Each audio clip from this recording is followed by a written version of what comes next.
హల్లెలూయా. ఈ డిసెంబర్ మాసానికి దేవుడు ఏ వాగ్దానం ఇస్తారా అని గత 3-4 రోజుల నుంచి నేను అనుకోను. ఎందుకంటే ఈ డిసెంబర్ 1వ తారీఖున వాగ్దానం, మరి వాచ్మెన్ సర్వీస్ రోజున కూడా 31st నైట్ కూడా వాగ్దానం దేవుడు ఇవ్వాలి. క్రిస్మస్ ఆరాధన మధ్యలో ఉంది. 3 ఈ నెలలో ప్రాముఖ్యమైన మెసేజ్. ఇప్పుడు మామూలుగా ఆదివారాలు అవన్నీ కూడా ఒక ఎత్తు అయితే, ఈ ఆఖరి మాసంలో 12వ మాసంలో ఉండే ఒక ప్రత్యేకత ఏంటంటే తొలకరి వర్షము, కడవరి వర్షం. అవునా? తొలకరి వర్షము కావాలి, కడవరి వర్షము కావాలి. అప్పుడే పంట సమృద్ధిగా పండుతుంది. అలాగే జనవరి 1 ఒకటే ఎంత ముఖ్యమో డిసెంబర్ 1, 31st నైట్ కూడా మనకి అంతే ముఖ్యం. ఎందుకంటే దేవుడు సన్నిధిలో సంతోషంగా గడిపే సమయం. కాబట్టి ఈ మాసం మరింత ప్రార్థన ఎక్కువ చేయండి.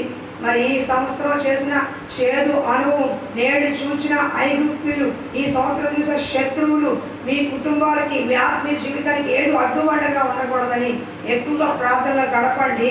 నిశ్చయముగా దేవుడు మనకి గొప్ప కార్యాలు చేసి ఉన్నాడు. సో నేను వాగ్దానంలోకి వెళ్తున్నాను. ఈ రోజున మనకి దేవుడు ఇచ్చిన వాగ్దానము చూద్దాము. లూకా సువార్త 2వ అధ్యాయము 11వ వచనం. నేను చదువుతాను, మీరు మౌనంగా ఉండండి. లూకా సువార్త 2వ అధ్యాయము 11వ వచనం. దావీదు పట్టణమందు నేడు రక్షకుడు మీ కొరకు పుట్టి ఉన్నాడు, ఆయన ప్రభు అయిన యేసు క్రీస్తు. హల్లెలూయా.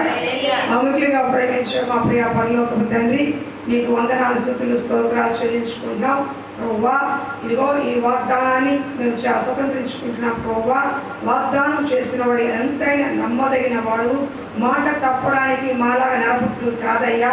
అయ్యా, నువ్వు ఒక్క మాట సెలవిస్తే చాలు, దాని ప్రకారం కార్యం జరిగించే దేవుడివి. నువ్వు ఆజ్ఞాపిస్తే ప్రభువా నీ కార్యం స్థిరపరిచే దేవుడు కనుక యేసు నామములో ఈ 12వ మాసము ఉదయకాలము డిసెంబర్ 1వ తారీఖున ఈ సమయంలో మీరు మాకు ఇస్తున్న వాగ్దానాన్ని అవునని, ఆమేనని నేను స్వతంత్రించుకుంటున్నాను. సంఘ బిడ్డలైన వీరికి కూడా స్వతంత్రించుకునే కృప దయచేయమని.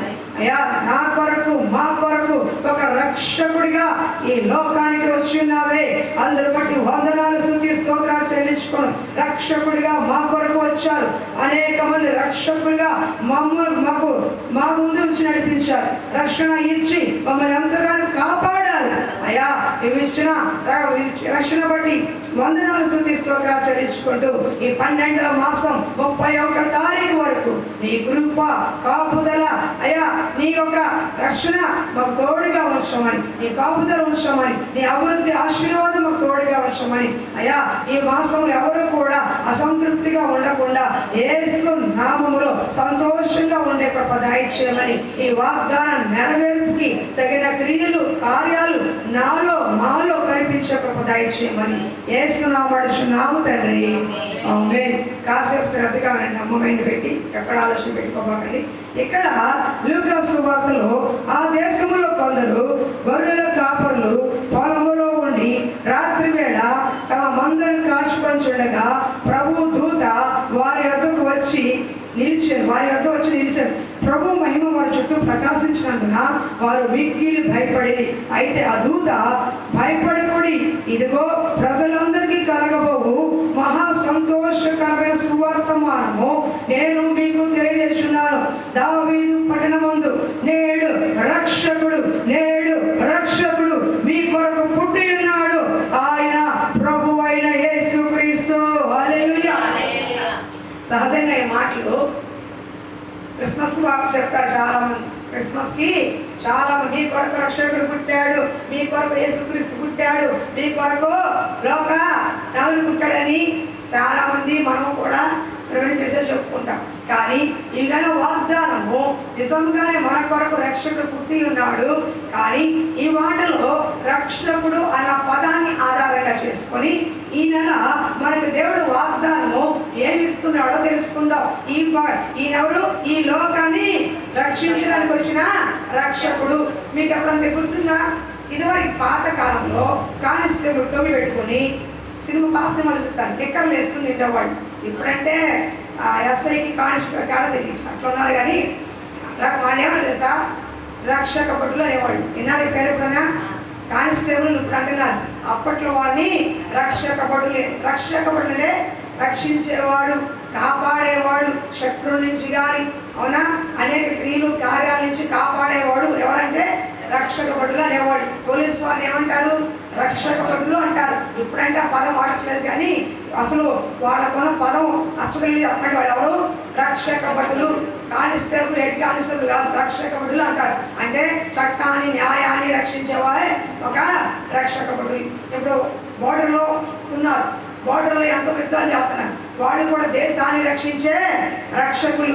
అర్థమవుతుందా? ఎంతో మంది సేవకులు సేవ చేస్తున్నారు. వాళ్ళు ఎవరు? అనేక ఆత్మల్ని దేవుడి కొరకు సంపాదించి వాళ్ళని కాపుదలించే రక్షకులు. సేవకులు కూడా రక్షకులే.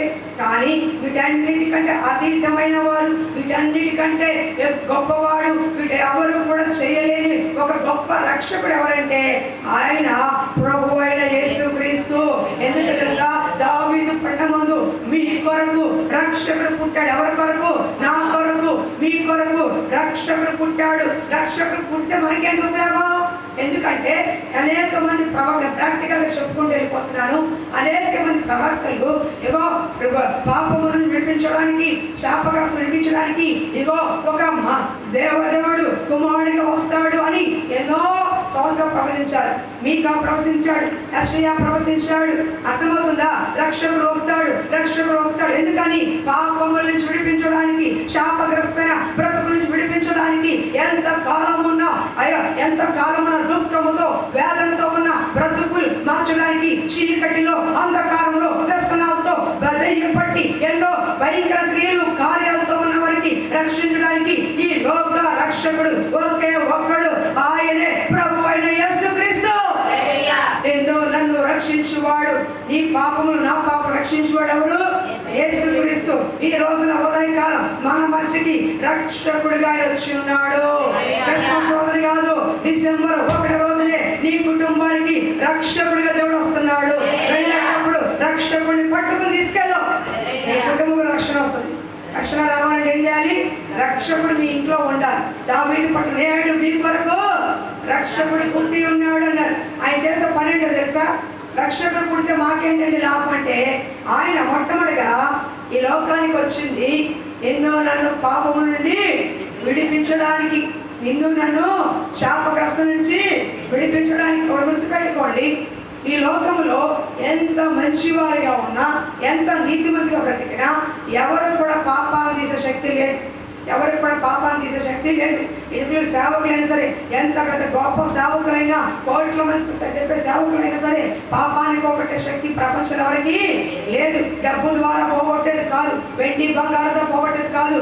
అమూల్యమైన నిష్కళంకమైన గొర్రె పిల్ల రక్తం ద్వారా, పరిశుద్ధులైన రక్తం ద్వారా, ఏ పాపము ఎరగని వ్యక్తి ద్వారా మాత్రమే పాపము పరిహరించబడుతుంది. కాబట్టి అటువంటి పరిశుద్ధులు ఎవరైనా ఉంటే అది యేసుక్రీస్తు ప్రభువు మాత్రమే.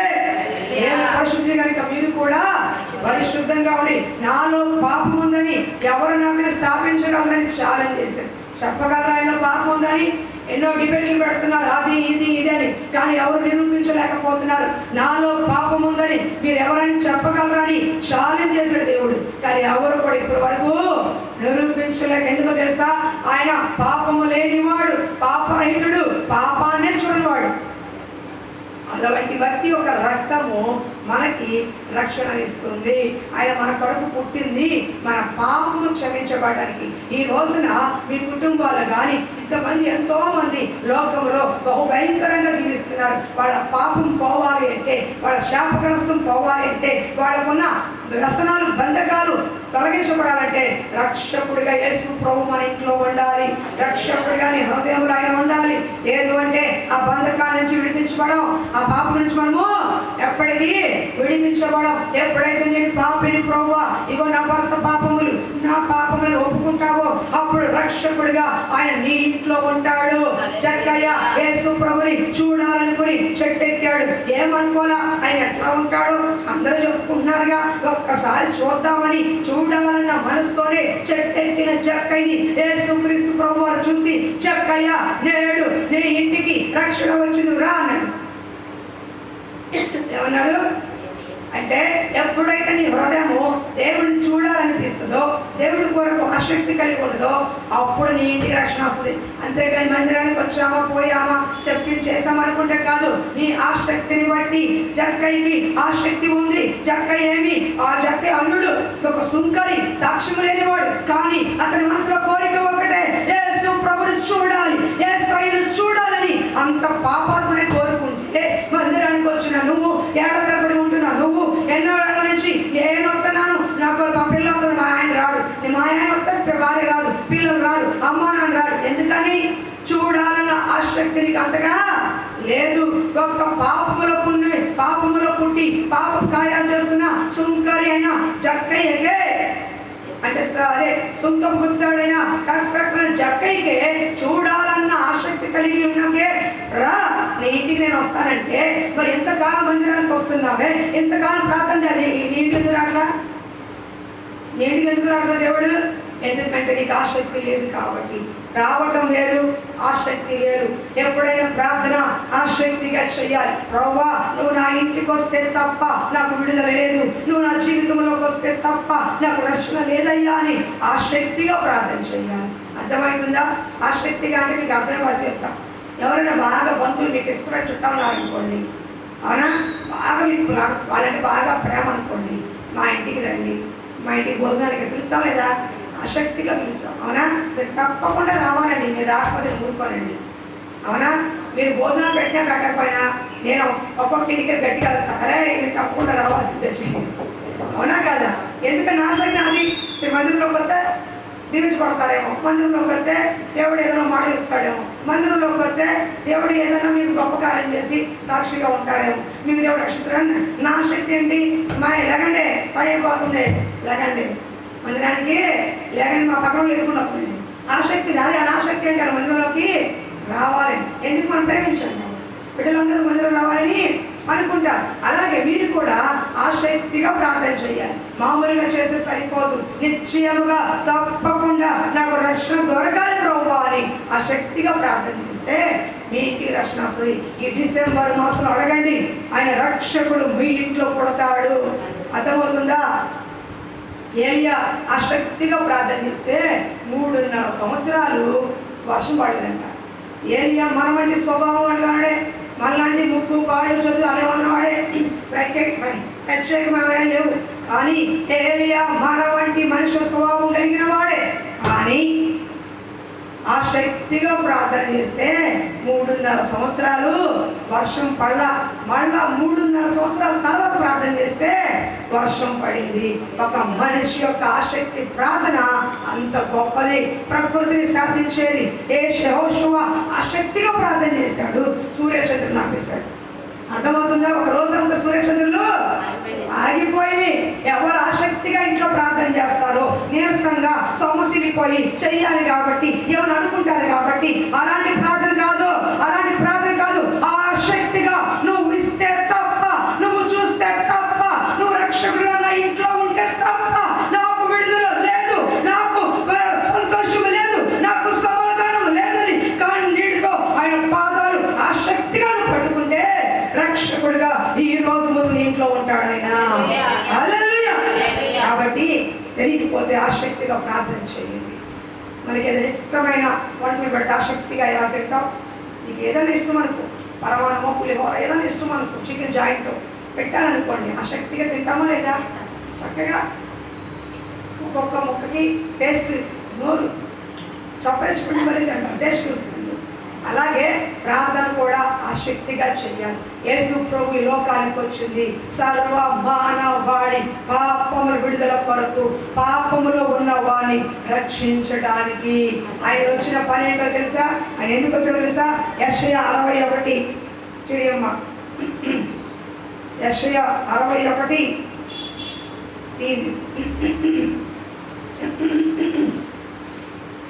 గొంతు కోసం ప్రార్థన చేయాలి. ఈ శీతాకాలం మరీ పట్టేస్తుంది. హల్లెలూయా. ప్రభువుకు ఆయన ఎందుకంటే తెలుసా? ప్రభువుకు యెహోవా ఆత్మ నా మీద వచ్చింది. 61 దీనులకు సువార్తమానము ప్రకటించుటకు యెహోవా నన్ను అభిషేకించెను. నలిగిన హృదయము గల వారి దృఢపరచుటకును, చెరలో ఉన్న వారికి విడుదలను, బంధింపబడిన వారికి విముక్తిని ప్రకటించుటకును, యెహోవా హితవత్సరమును మన దేవుని ప్రతిదండ దినమును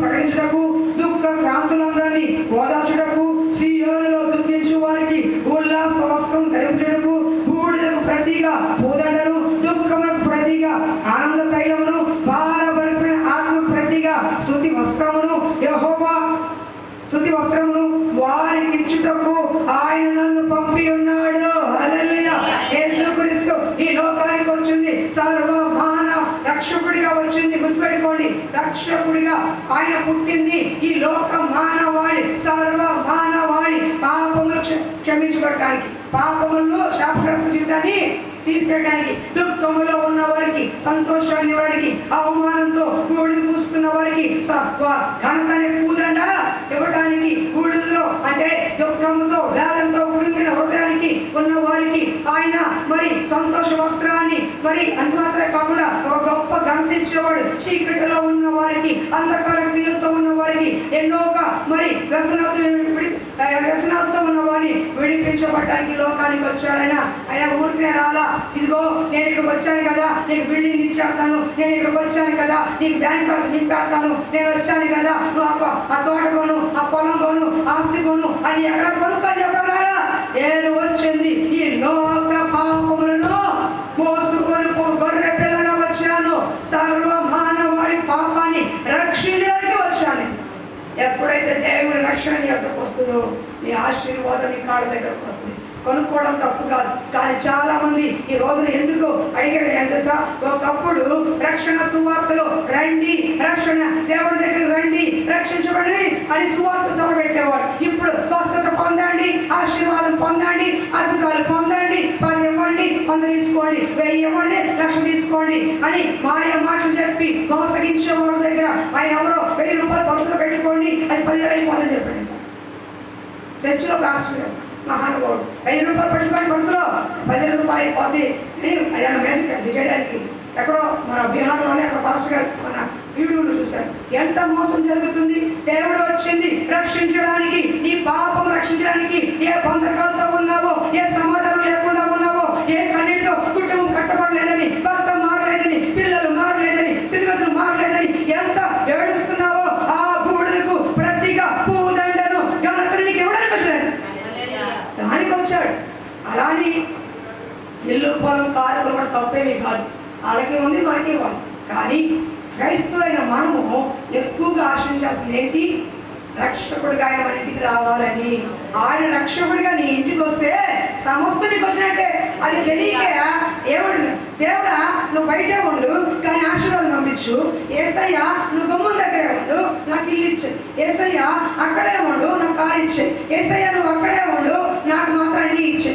ఏసయ్య నీ ఇంటిలోకి వస్తే నీకు అన్నీ ఉన్నట్టు, ఆయన బయట ఉంటే నీకే ఉన్నట్టు. అవునా కాదా?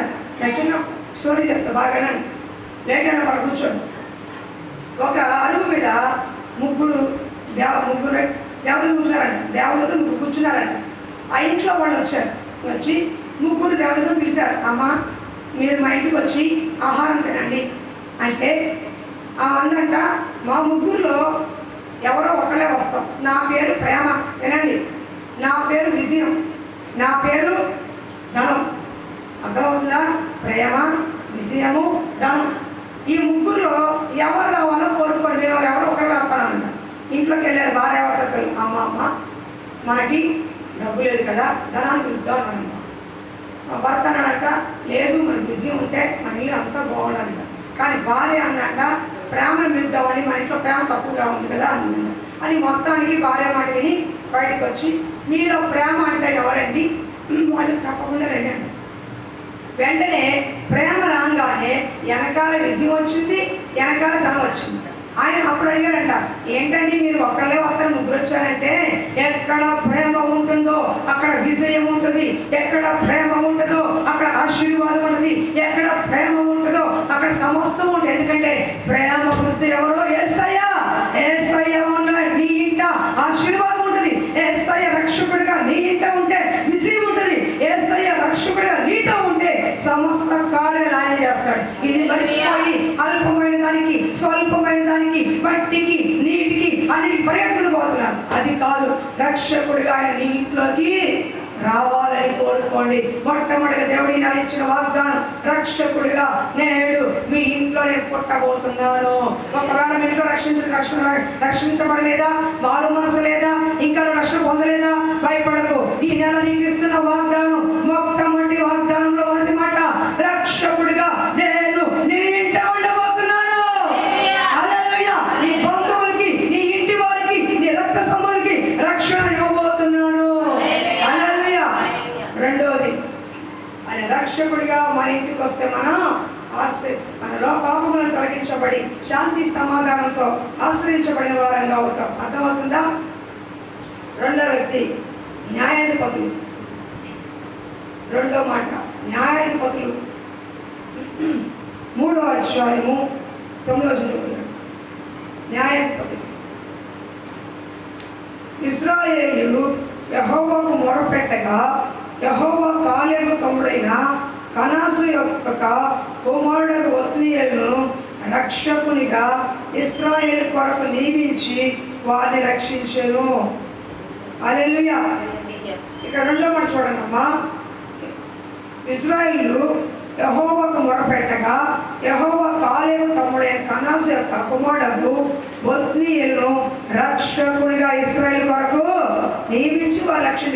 ఇక్కడ ఎవరు రక్షకుడిగా? దేవుడు ఎవరు పెట్టాడు? ఒత్నీయేలుని. ఎవరు? ఒత్నీయేలు పేరు వ్యక్తిని ఇశ్రాయేలుని రక్షించడానికి పెట్టాడు. అంటే ఒత్నీయేలు ఎవరికి సాదృశ్యం అంటే యేసుక్రీస్తు ప్రభువు సాదృశ్యం. ఎవరు సాదృశ్యం అంటే సంఘ కాపరికి, సంఘ సేవలకు సాదృశ్యం. ఇక్కడ జరిగిన సంభవం ఏంటంటే, మోషే గారి నాయకత్వంలో దేవుడు ఆజ్ఞలు ఇచ్చాడు. జడలేదా, ఇలా ఉండండి, అలా ఉండండి. ఆయన ఉన్నప్పుడు బాగానే ఉన్నారు. తర్వాత నాయకత్వం యెహోషువకు వచ్చింది. యెహోషువ నాయకత్వం బతికినంత కాలం కూడా వాళ్ళు బాగానే ఉన్నారు. కానీ ఆ పాత తరం అంతా చనిపోయిన తర్వాత వాళ్ళకి దేవుడిని ఎరగని తరం గుర్తొచ్చింది. వాళ్ళకి దేవుడు ఆజ్ఞలు తెలియదు, దేవుడు మాటలు సరిగ్గా తెలియదు, ఏమీ సరిగ్గా తెలియదు. వాళ్ళు ఇష్టాన్ని సరగా చెప్తున్నారు. ఇక్కడ పైన ఒక మాట చూడండి, నేను అర్థం చెప్తున్నాను. యెహోవా మోషేగా 3:4 చూడ. యెహోవా మోషే ద్వారా తమ తండ్రులకు ఇచ్చిన ఆజ్ఞలను వారు అనుసరించరో లేదో తెలుసుకున్నట్టు ఇశ్రాయేలును పరిశోధించడానికి ఆ జనములను ఉండనిచ్చింది. కాబట్టి ఇశ్రాయేలీయులు కానానీయులు, హిత్తీయులు, అమోరీయులు, పెరెజీయులు, హివ్వీయులు, యెబూసీయులను జనముల మధ్య నివసించుచు వారి కుమార్తెలను పెళ్లి చేసుకొనుచు వారి కుమారులకు తమ కుమార్తెలు ఇచ్చుచు వారి దేవతలను పూజించుచు వచ్చింది. అట్లు ఇశ్రాయేలు యెహోవా సన్నిధి దోషులై తమ దేవుడైన యెహోవాని మరచి బయలు దేవతలను దేవతాస్త్రములను పూజించింది. అందును గూర్చి యెహోవా కోపము ఇశ్రాయేలు మీద మండగా ఆయన అరాము యొక్క రాజైన కుషన్ నిషాతీము చేతులకు దాసులుగా నామవేశారు. ఇశ్రాయేలీయులు 8 సంవత్సరాలు కుషన్ నిషాయి ఇతములకు దాసులుగా ఉండి ఇశ్రాయేలీయులు యెహోవాకు మొరపెట్టగా యెహోవా కాలేబు తమ్ముడైన కనాసు యొక్క కుమారుడు ఒత్నీయేలును రక్షకుడిగా ఇశ్రాయేలు నియమించెను. హల్లెలూయా. రెండో మాట చెప్తున్నాను. మొట్టమొదటిగా యేసు ప్రభు రక్షకుడిగా మన ఇంటికి వస్తే మనకి రక్షణ వస్తుంది, ఆశీర్వాదం వస్తుంది, దేవుడు నెమ్మది సమాధానం కూడా మనకి వస్తే. మొట్టమొదటిగా ఆయన నీతిని రాజ్యాన్ని వెతికితే, మొట్టమొదటిగా ఆయన ఆశ్రయిస్తే, మొట్టమొదటి తొలి ప్రార్థన, తొలి కానుక, తొలి అర్పణ, తొలి నీ ప్రతి విషయంలో దేవుడికి ప్రథమ స్థానం ఇచ్చినట్లయితే నువ్వు ఆశ్రయించబడిన వ్యక్తిగా ఉంటావు. రక్షకుడిగా నీ ఇంటికి నువ్వు తీసుకెళ్లే వ్యక్తిగా ఉంటావు. లేదా అంతకాలం వచ్చిపోయే వ్యక్తిగానే ఉంటావు తప్ప రక్షకుడిగా ఆయన ఇంటికి రాలేడు. కాబట్టి రక్షకుడిగా ఆయన ఇంటికి రావాలి అంటే మీరు అడగండి, ఆహ్వానించండి. అయ్యా నా హృదయంలోకి, నా కుటుంబంలోకి రక్షణ భాగ్యము దయచేయండి. రెండోది, ఇక్కడ మోషే ద్వారా దేవుడు కొన్ని ఆజ్ఞలు ఇచ్చాడు. ఏమని? ఈ యెబూసీలు అందరూ కూడా వాళ్ళు ఎవరంటే శత్రువులు. దేవుడు మనం ఉండనిచ్చాడు. చూడండి బాగా మాట్లాడండి ఒకసారి, ఈ మాట అర్థం కావాలి. చూడండి ఒకసారి. ఏమి? యెహోవా మోషే ద్వారా తమ తండ్రులకు ఇచ్చిన ఆజ్ఞలు వారు అనుసరించడం లేదని తెలుసుకున్నట్లు ఇశ్రాయేలు పరిశోధించుటకై ఆ జనములను వండనిచ్చాను. ఎవరు వండించాను?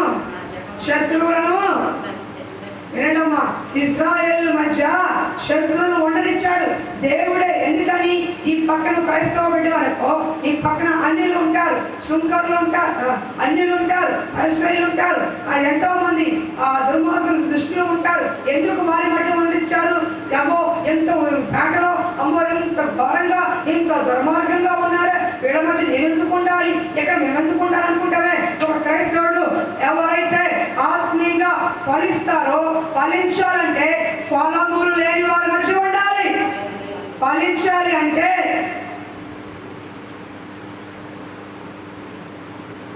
ఫలములు లేని వారి మధ్య ఉండాలి. ఫలించాలి అంటే ఏమంటానమ్మా?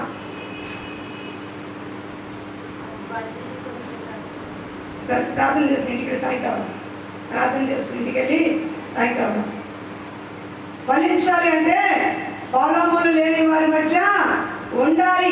క్రైస్తవుడు అని అంటే నీ పక్కన శత్రువులు దేవుడు పెట్టాడు, అన్ని పక్కన పెట్టాడు, దుర్మార్గులు పక్కన పెట్టాడు, దుష్టులు పక్కన పెట్టాడు, భక్తిహీనులు పక్కన పెట్టాడు, తాగుబోతుల్ని తిరిగిపోతు పక్కన పెట్టాడు. ఎందుకు?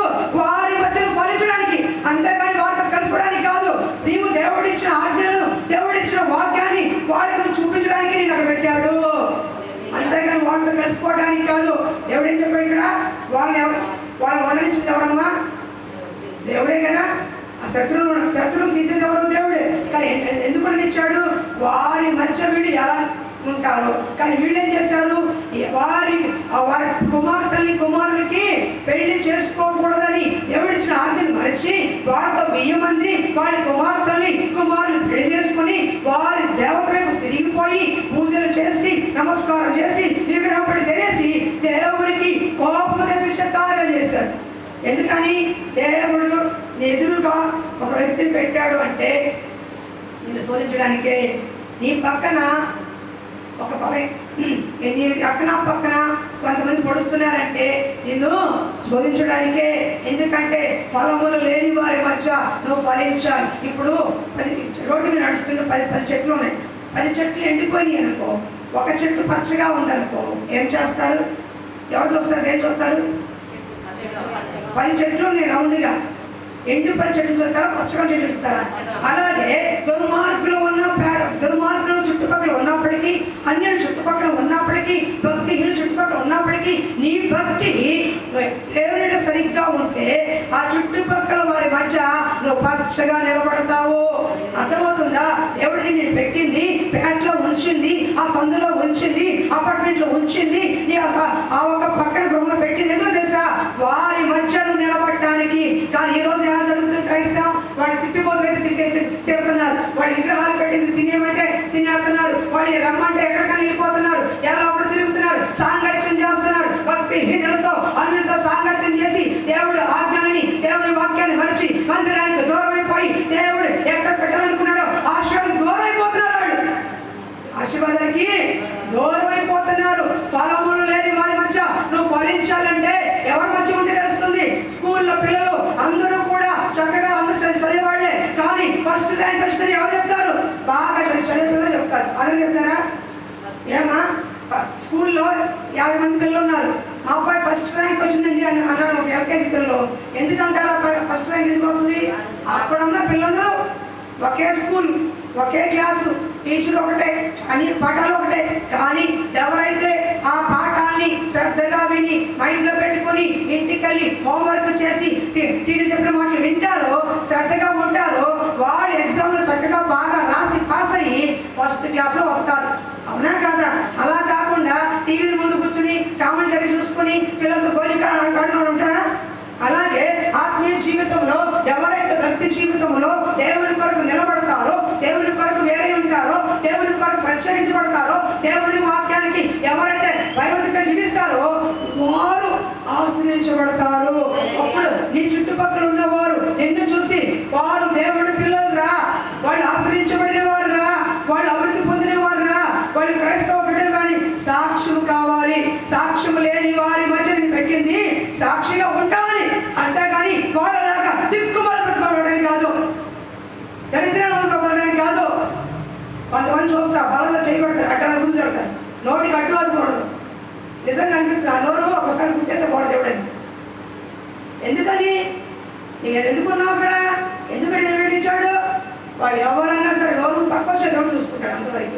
అర్థమవుతుందా? ఫలములు లేని మాట ఫలించాలి, అంతేగాని వీళ్ళు ఎట్టున్నారు వాళ్ళు ఎట్ట ఉంటే దేవుడు ఇచ్చాడు అనుమతి. వాళ్ళ మధ్య నువ్వు ఉండాలి. నా సందులో నేనున్నాను 2 సంవత్సరాలు కానీ ఈరోజు సంవత్సరం తర్వాత కానీ సందులో చాలా మందికి పాస్టర్ గారు ఉన్నారు, ప్రార్థన చేయించుకుందామని.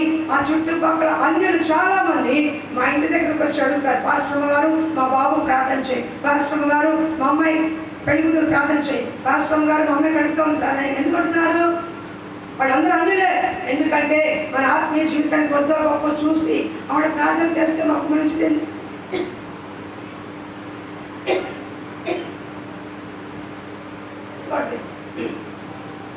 ప్రార్థన చేస్తే నాకు మంచిదని అన్యులు సైతము గ్రహించుకున్నట్టు దేవుడు చేశాడు. కాబట్టి వాళ్ళలాగా నేను కూడా చేసుకుని, వాళ్ళలాగా నేను కూడా అడ్డమైన మాటలు మాట్లాడేసి, వాళ్ళలాగా నేను కూడా లోకస్తులాగా వాళ్ళతో కలిసి తిరుగుతుంటే నాకు ప్రత్యేకత ఉండదా? నాకు ప్రత్యేకత ఉండేదా? ఎందుకని పాస్టర్ ప్రత్యేకంగా పిలుస్తున్నారు? దేవుడు ఏదో భయభక్తులు తిరిగాను కాబట్టి, వాళ్ళలాగా కలిసిపోలేదు కాబట్టి. అర్థమవుతుందా? ఒక వ్యక్తి నువ్వు పేటలో ఉన్నావంటే ఆ పేటకి, ఆ వీధికి, నీ అపార్ట్మెంట్కి, నీ చుట్టుపక్కల వారికి నువ్వు ఆశీర్వాదకరంగా ఉండాలి.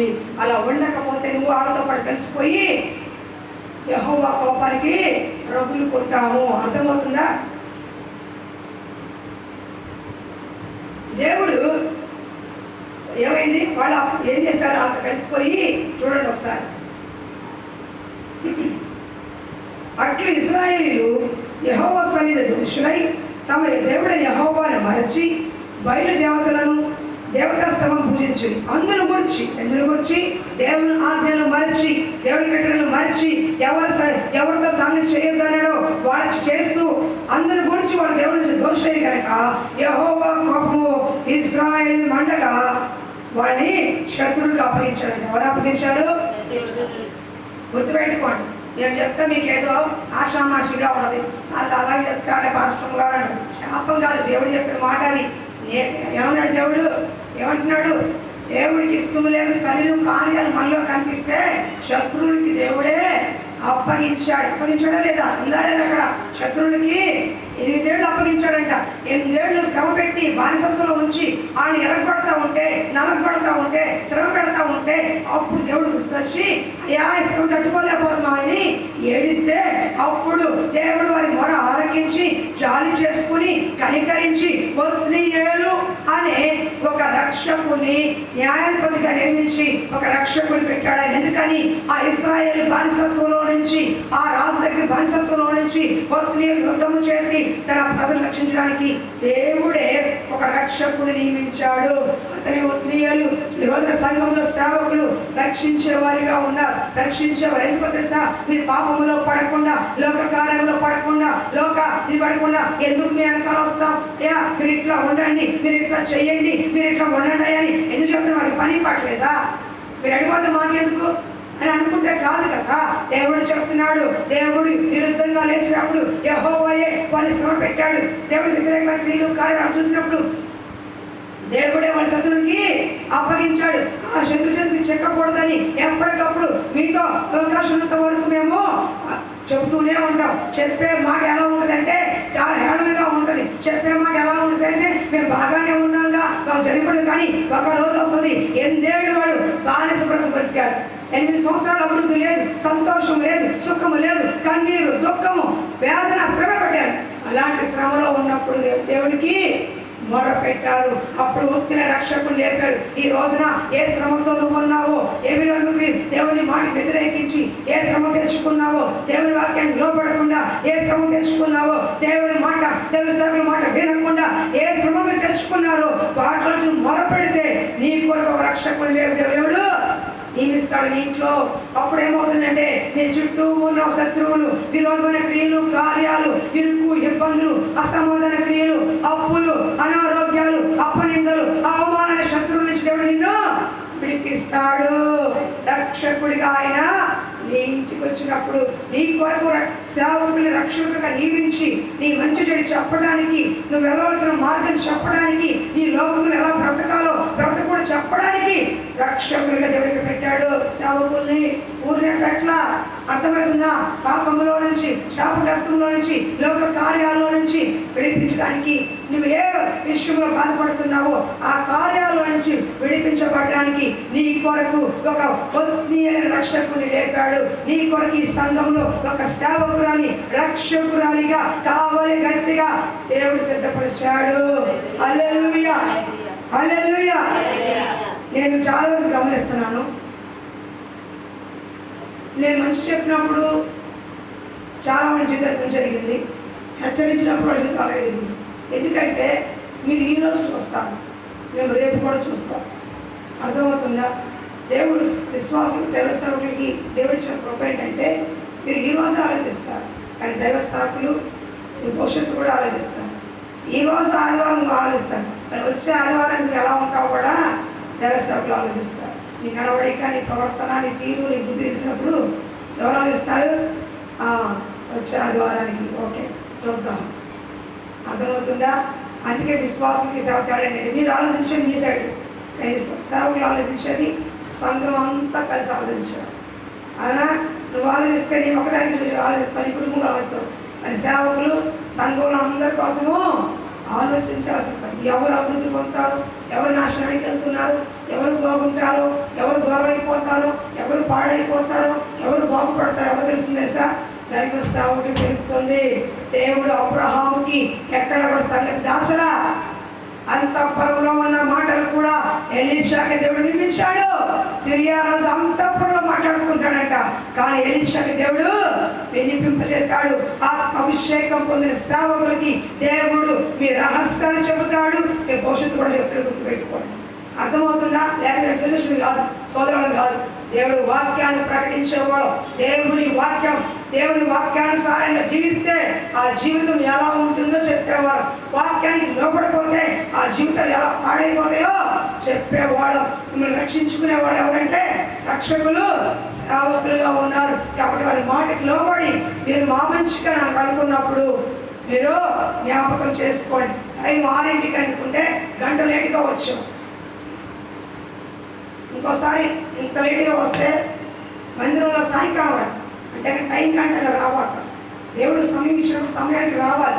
5 నిమిషాలు 10 నిమిషాలు అంతకుమించి లేట్ చేయకూడదు. లేట్ అయిపోతే ఆగిపోయి సాయంకాలం ఇంకోసారి ఎప్పుడు లేట్ చేయమాట. ఇదే ఫైనల్ నీకు చెప్తుంది నేను. హల్లెలూయా.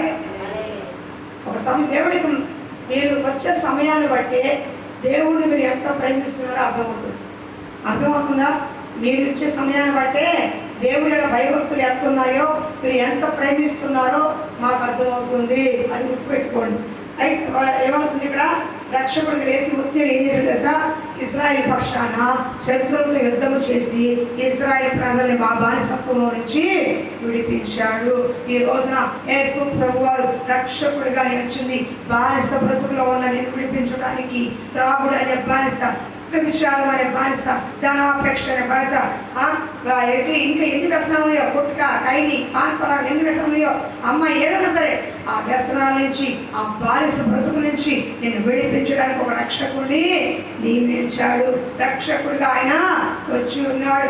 రెండోది, నీ చుట్టుపక్కల శత్రువులు, ఇప్పుడు కరోనా ఉండే ఇవన్నీ కూడా మన విరోధమైన శత్రువులే. ఏ స్థితిగా మంచి ఉన్నా సరే దేవుడు రక్షకుడిగా నిన్ను నన్ను కాపాడే దేవుడు. గుర్తుపెట్టుకోండి. ఇంకొక మాట చెప్పి నేను ముగిస్తాను. ఆది కాండము 7వ అధ్యాయం, టైం అవుతుంది ముగిస్తాను. 7వ అధ్యాయం ఆది కాండం 6వ అధ్యాయము 17. ఇదిగో నేనే జీవవాయువు గల సమస్త శరీరాలను ఆకాశం క్రింద ఉండకుండా నాశనం చేయుటకు భూమి మీదకి జల ప్రవాహం రప్పించున్నాను. లోకమందున సమస్తమును చనిపోవు. అయితే నీవు నా నిబంధన స్థిరపరచును, నీతో నా నిబంధన స్థిరపరచును. నీవును నీతో కూడా నీ కుమారులను, నీ భార్యయు, నీ కోడలను ఆ ఓడలో ప్రవేశింపవలను.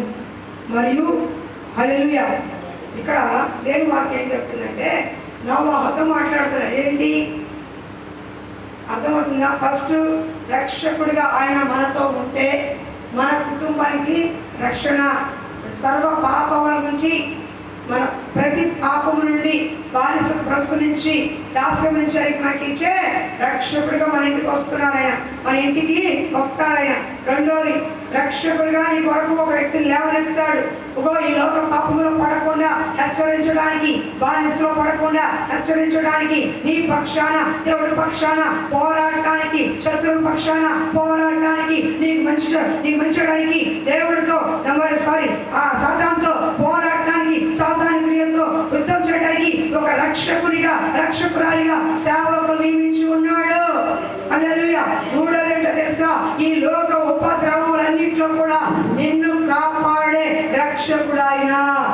ఈ లోక ఉపద్రవంలో కరువు రాని, కరోనా రాని, ఇంకా తుఫాను రాని, ఇంకెంతకన్నా పెద్ద స్థితిలో రాని, ఈ లోక ఉపద్రవాలన్నింటిలో కూడా నిన్ను కాపాడే దేవుడు, నిన్ను రక్షించే దేవుడు ఆయన మాత్రమే.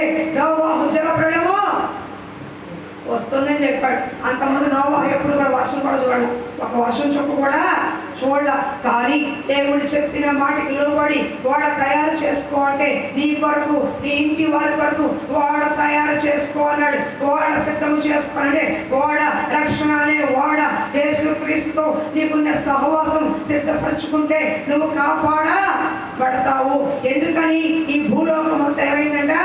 చెడిపోయిందంట. చూడండి ఒకసారి, ఆదికాండము 6:11.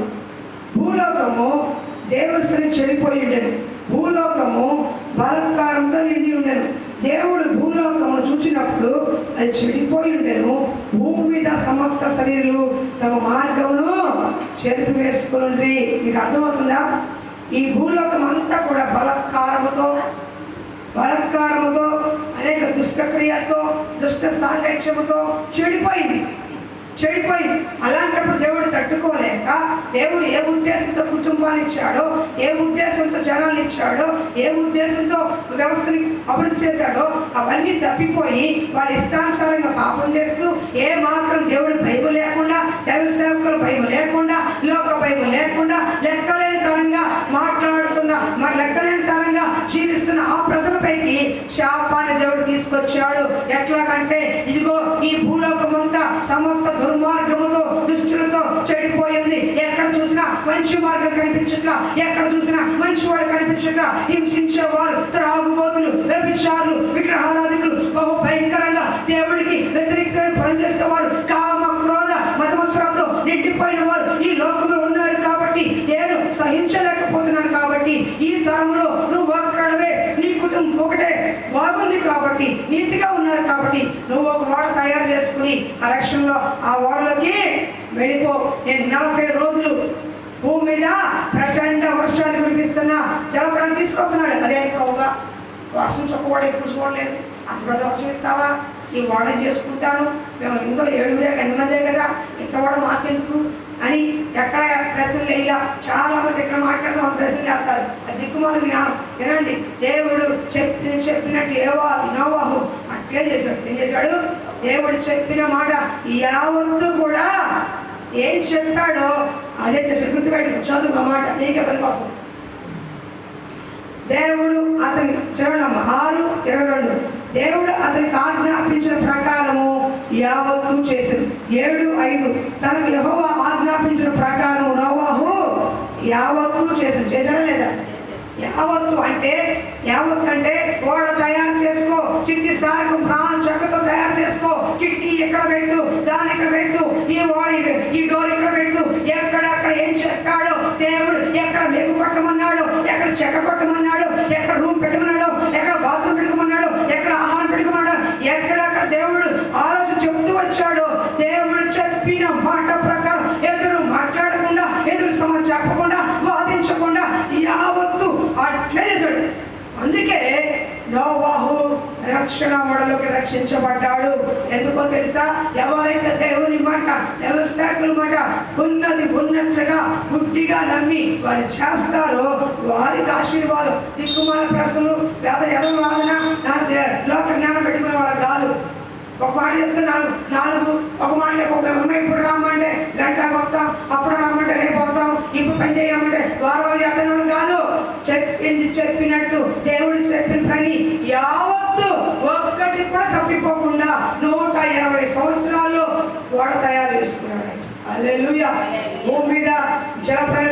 వచ్చేసింది. కానీ ఆ జల ప్రళయంలో నోవహు కుటుంబం తప్ప, దేవుడు పంపించిన ఆ జంతువులు తప్ప ఏ మనిషి భూమి మీద లేడు. సమస్తం తుడిచిపెట్టిపోయింది. ఈ రోజు మళ్ళా దేవుడు రాకపోతుంది. ఆ రోజు జల ప్రళయం ఎలా వచ్చిందో ఈ రెండవ రాకల్లో అగ్ని గంధకాలతో, అగ్ని వర్షంతో దేవుడు రాబోతున్నాడు. నువ్వు సిద్ధపాటు కలిగి లేకపోతే, రక్షణ ఓడలోకి వెళ్ళకపోతే, ఈ లోక ఉపద్రవములో, లోక కార్యాల్లో, లోక పాపములో, లోకంలో శ్రమ శాపగ్రస్తులో నువ్వు పడిపోకుండా ఉండాలంటే నువ్వు నీతిగా బ్రతకాలి. దేవుడు చెప్పిన వాడికి లోపడాలి, దేవుడి వాక్యానికి లోపడాలి, దేవుడు చెప్పిన ప్రకారం జీవించాలి. అప్పుడు ఈ లోకము ఎంత ప్రళయం వచ్చినా, ఎక్కడ అగ్ని గంధకాలు వచ్చినా నువ్వు కాపాడబడతావు. నువ్వు నీ కుటుంబము కాపాడబడుతుంది. ఇది తెలియదు ఎవరికి. రేపు ఇల్లు కట్టుకుందాం, ఎల్లుండి పొలం కొనుక్కుందాం, ఎల్లుండి కారు కొనుక్కుందాం, అవతల టైం కొనుక్కుందాం, ఇవి కొనుక్కుందాం. ఇది ఆశీర్వాద టైం కాదు, అద్భుతాల టైం కాదు, రాకడికి సిద్ధపడే టైము, రక్షణ పొందుకునే టైము. నేడే మిక్కిలి అనుకూల సమయము, నేడే రక్షణ దినము. రక్షణ పొందుకో, రక్షణ కాపాడుకో, రాకడికి సిద్ధపడి కలిగి ఉండు. ఏ జామో ఏ గడియ తెలియదు, ఎప్పుడైనా వస్తాడు. నీతిగా బ్రతుకు, పరిశుద్ధంగా బ్రతుకు, వాక్యానికి లోబడి బ్రతుకు, భయముతో భక్తితో బ్రతుకు. ఎంతకాలం బ్రతికిదాగా కాదు, హంసలాగా 6 నిమిషాలు చచ్చిపోదు, అయిపోదు. అంతేగాని కాయలాగా కలకాలు ఉండే కంటే దేవుని కొరకు మంచిగా బ్రతికే సాక్ష్యము. నోవహు నీతిగా బ్రతికాడు కాబట్టి కృప పొందిన వ్యక్తి అయ్యాడు. ఈ లోక ఉపద్రవములు నాశనానికి వెళ్తున్నప్పుడు నోవహు తప్ప ఎవరు రక్షించబడ్డా, నీ కుటుంబంలో నువ్వు రక్షించబడాలి. నీ కుటుంబం ఈ లోక ఉపద్రవంలో, వచ్చే వైరస్ల నుంచి, వచ్చే తుఫాన్లో నుంచి, వచ్చే సునామీలో నుంచి, అగ్ని గంధకాల నుంచి, నరకాగ్ని నుంచి తప్పించబడాలంటే నువ్వు కూడా దేవుని రక్షణ పొందుకోవాలి. దేవుని వాక్కు ప్రకారము జీవించాలి. అప్పుడు నీవు నీ ఇంటి వారు రక్షించబడతారు. జలప్రళయం వచ్చింది, వస్తూనే ఉంది 40 రోజులు. కానీ వీళ్ళకేమీ కానీ భూమి మీద శరీరంలో నీ చుట్టుపక్కల వారు ఏమైపోయినది ఎలా పోతా తెలియదు, కానీ నువ్వు రక్షించబడతావు. అర్థమవుతుందా? ఎప్పుడు దేవుడు రక్షకుడిగా నీ ఇంట్లో ఉంటే ఆయన నిన్ను కాపాడతాడు. ఆయన మాట చెప్పాడు, ఈ లోక ఉపద్రవాలన్నింటిలో నిన్ను నాశనం చేయనయ్యా, నేను నీకు కాపాడుతాను వాగ్దానం చేశాడు. ఇశ్రాయేలు కాపాడువాడు, కొనకడు, నిద్రపోడు. అలాంటి దేవుని ఎరిగాము. వాక్యం వింటాం కాదమ్మా, వాక్యం విన్నదాన్ని హృదయంలో భద్రపరుచుకోవాలి. ఏ వాక్యం చెప్పారు, ఏం చెప్పారు? రక్షకుడిగా నీ ఇంటికి ఆయన రాబోతున్నాడు, రక్షకుడిగా నీ ఇంటికి వస్తానంటున్నాడు. రెండోది, రక్షకుడిగా సేవకులు లేవనెత్తి నీకు మంచి అంటే చెడేంటో ఈ లోక పాపముల పడకుండా ఎప్పటికప్పుడు రక్షించే వ్యక్తిగా సేవకుల్ని నిలబెట్టాడు. మాత్రమే కాదు, ఆయన నీ శత్రువుని నాశనం చేసి రక్షకుని నీ కొరకు లేవనెత్తుతాడు. రక్షకుడిగా నీ ఇంటికి ఉంటాడు, కాపుదలుగా ఉంటాడు. మూడోదిగా, ఈ లోక ఉపద్రవంలో, లోక నాశనానికి వెళ్ళినప్పుడు కూడా నువ్వు ఆయన కొరకు బ్రతికే వ్యక్తి అయితే నీకు ఏ హాని కూడా ఆయన చెయ్యడు. నిన్ను నీ కుటుంబాన్ని కాపాడుతాడు. ఆయన వచ్చింది మనల్ని రక్షించడానికి. రక్షకుడిగా మనతో ఉండి మన శత్రువుని మీద పోరాటం చేసిన జయించడానికి రక్షణ ఇచ్చింది, రక్షణ కాపాడింది, రక్షించింది. ఈ లోక ఉపద్రవాలన్నింటిలో కూడా నిన్ను నన్ను కాపాడాలి. కాబట్టి రక్షకుడిగా మన ఇంటికి రావాలని ప్రార్థన చేయండి. ఆయన రక్షకుడిగా నీ ఇంటికి వస్తే నీ పాపములు క్షమించబడి నీకు రక్షణ వస్తుంది. ఆయన రక్షకుడిగా నీతో ఉంటే నీ శత్రువుల పైన నీకు జయం వస్తుంది. ఆయన రక్షకుడిగా నీతో ఉంటే ఉపద్రవాలన్నింటిలో కూడా నేను దేవుడు కాపాడతాడు. ఇంకొద్ది వాగ్దానం దేవుడు దీవించును గాక. ఈ వాగ్దానం మన జీవితంలో అవునని ఆమేనని జరిగించును గాక. ఆమేన్. యేసు నామములో రక్షకుడిగా సంఘములో కుటుంబంలో అయి ఉండును గాక. ఆమేన్. హల్లెలూయా. ప్రార్థన చేసుకుందాం. ఎవరు మౌనంగా ఉండదు, అడగండి.